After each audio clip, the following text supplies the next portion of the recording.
കേരളത്തിൻ്റെ രാഷ്ട്രീയ ചരിത്രത്തിൽ ഇതേവരെ കേട്ടുകേൾവിയില്ലാത്ത രീതിയിലുള്ള പരാതി പരമ്പരകളാണ്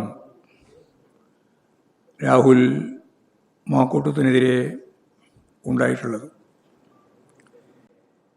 അദ്ദേഹം നടത്തിയിട്ടുള്ള പ്രവർത്തനങ്ങൾ മനസാക്ഷിയുള്ള ഒരാൾക്ക് പോലും അംഗീകരിക്കാൻ പറ്റുന്നതല്ല. പുറത്തു വന്ന പരാതികൾ മഞ്ഞുമലയുടെ ഒരു അറ്റം മാത്രമാണെന്നാണ് എല്ലാവരും വിശ്വസിക്കുന്നത്. തുടർന്നു വരുന്ന വാർത്തകൾ തീർച്ചയായും കേരളത്തിലെ ജനങ്ങൾ കേൾക്കുകയും കാണുകയും ചെയ്യാൻ പോവുകയാണ്. എന്ന് പറഞ്ഞാൽ കേട്ടതിനേക്കാൾ കൂടുതൽ കേൾക്കാനുണ്ട് എന്നതാണ് യാഥാർത്ഥ്യം. പാർട്ടിയുടെ MLA-യും നേതാവുമായിരുന്ന ഒരാൾ കേരള രാഷ്ട്രീയത്തിൽ ഇതുവരെ കേട്ടുകേൾവി പോലും ഇല്ലാത്ത വിധത്തിലുള്ള ആരോപണങ്ങളുടെ നടുവിൽ കൃത്യമായ തെളിവുകൾ ജനങ്ങളുടെ മുമ്പിൽ നിൽക്കുമ്പോൾ കോൺഗ്രസ് അതിനോട് എന്ത് നടപടി സ്വീകരിച്ചു എന്ന് നമുക്ക് മനസ്സിലാക്കാൻ സാധിച്ചിട്ടുണ്ട്. പരാതി ഉയർന്നു വന്ന ഘട്ടത്തിൽ തന്നെ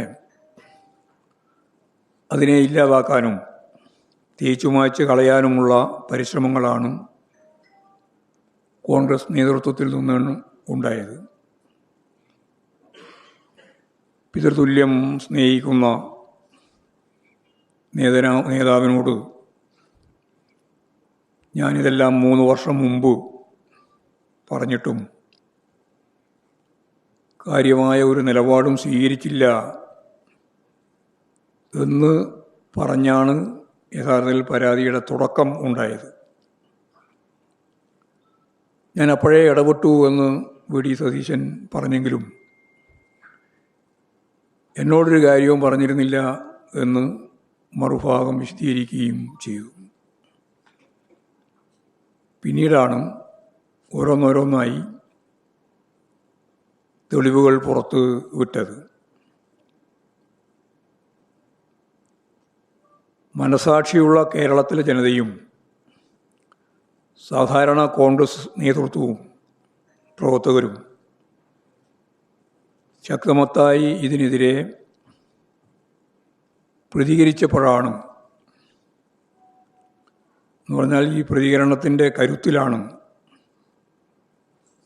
നടപടി എടുക്കുന്നതിനെ സംബന്ധിച്ച് കോൺഗ്രസ് ആലോചിച്ചത്.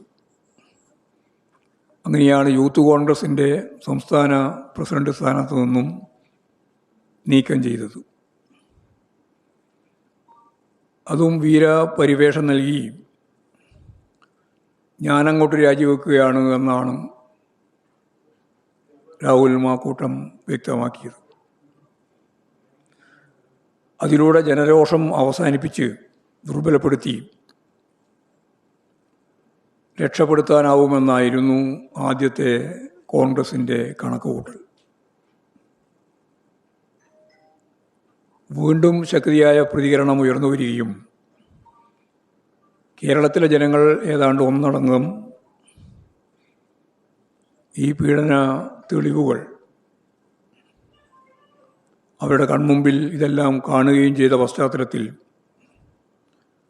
രോഷത്തോടുകൂടി കോൺഗ്രസ് നേതൃത്വത്തിലൊരു വിഭാഗം കൂടി മുമ്പോട്ടേക്ക് വന്നപ്പോഴാണ് ഗത്യന്തരമില്ലാതെ കോൺഗ്രസിൽ നിന്ന് സസ്പെൻഡ് ചെയ്യുന്നു എന്ന വാദം ഉന്നയിച്ചത്. പാർട്ടിയിൽ നിന്ന് പുറത്താക്കാനോ MLA സ്ഥാനം ഒഴിവാക്കാനോ കോൺഗ്രസ് ഇതുവരെയും തയ്യാറായിട്ടില്ല.